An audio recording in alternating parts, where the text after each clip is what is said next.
All right, with the light now set at 600 watt, we're going to pH the water today. We're going to start the process.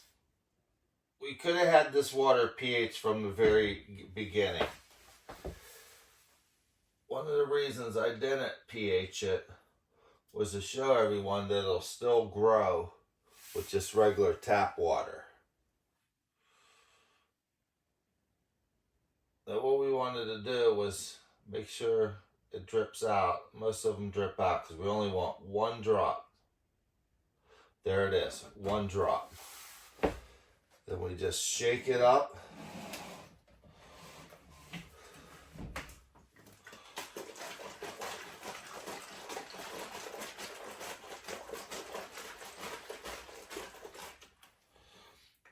And the water's pH'd. Now the test kit hasn't arrived yet, but I've known from past experience, one drop of this pH down from advanced nutrients will put that water right where it should be at. Now to get those roots growing a lot quicker and spreading out, we're going to add Clonex solution, which we'll want to shake up. It hasn't been shook for quite some time.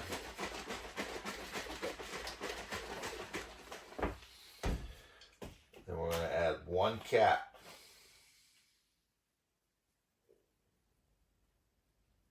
One cap of the solution to 1 gallon of water.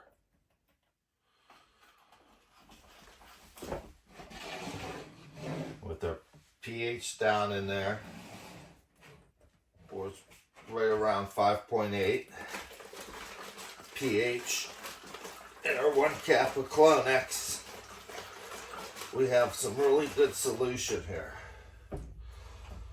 With it mixed, we're now going to water these plants.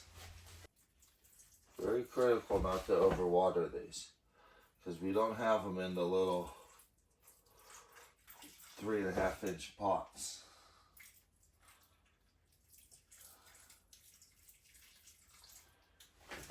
Okay, that one went over. We'll push it back up. Some wet dirt around. And you're always going to want to wash your hands if you get them wet from the solution.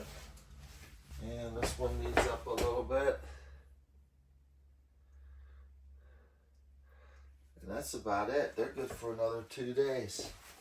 So that was the first time the water was pH'd and the solution of Clonex was used on it. So we'll do Clonex again.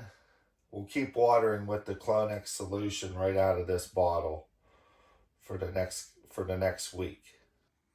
It's almost 4 o'clock. We've been running on 600 watt all day since more or less early this morning. And we're going to turn it down to the 400 watt. And keep it at that for the rest of the night. Don't want to stress out the plants.